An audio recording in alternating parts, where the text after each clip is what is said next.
今日我哋又講下潛意識呢個話題啦。我記得第一輯即係我講呢個開咪嗰陣時講嗰個內在嘅聲音，差唔多嘅。不過個分別咧就係內在嘅聲音咧係有分兩種。我上次講咗嘅咧就係顯意識，係即係顯露嘅顯啊！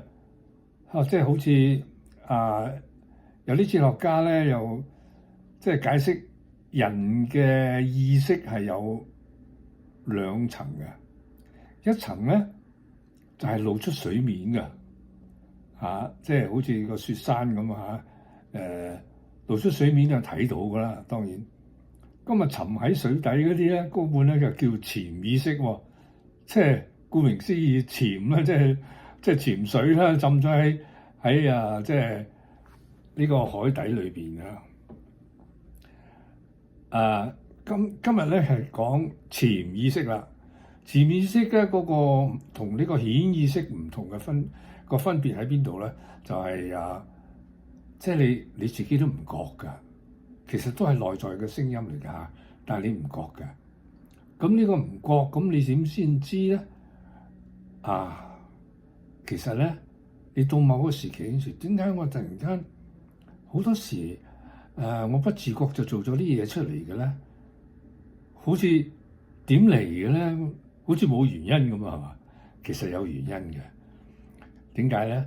因為當你平時做嘢嘅時候咧，你不自覺咧，你睇到出邊啲畫面，咁咧就記咗喺腦裏邊，但係咧你就擺喺個心底裏邊，冇顯露出嚟，咁樣叫潛意識啦。作一個好嘅比例嘅啫，係好個例子嘅，即係細個嗰陣時咧，俾阿媽打啦，咁咧你就好驚啦，同埋咧，其實阿媽咧真係好錫你嘅，想你好，咁咧就好嚴謹，可能過分嚴謹咧，就對你有啲即係話，即係我哋舊一輩老人家嘅就好興啫，嚴父出孝子，嚴師出高徒啊嘛，即係你要好嚴厲先得嘅。咁其實呢個咧而家好似就唔係好興咯。因為有啲即係所謂體罰咧都過分啦，做即係打得有啲唔合情理。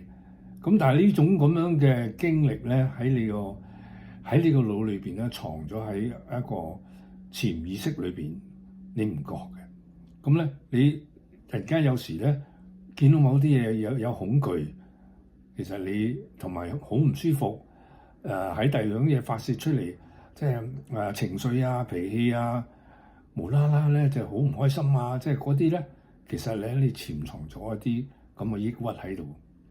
咁如果你能夠打開佢嘅話咧，好多人咧就做呢個催眠術咁即係有啲催眠師咧，當佢催眠咗之後咧，就追翻你細個嗰陣時候講翻你嗰個古仔，因為我嗰陣時好驚俾阿媽打咁樣，你就講咗出嚟喎。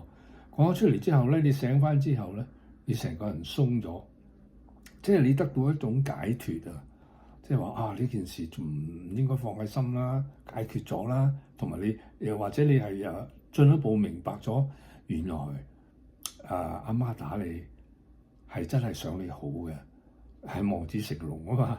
咁但係過分一點，但係你大個嗰時你明白咗咧，原來你阿媽係咁錫你嘅，咁你咪解開咗，咁就冇事咯。咁所以話咧，呢個潛意識咧個力量喺邊度咧？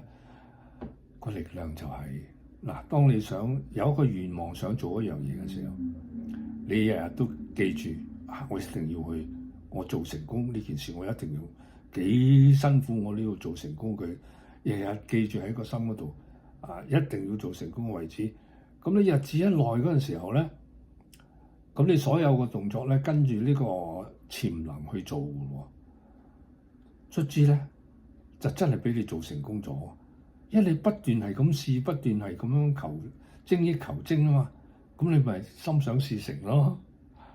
即係個力量就喺呢度潛意識。今日係咁先啦。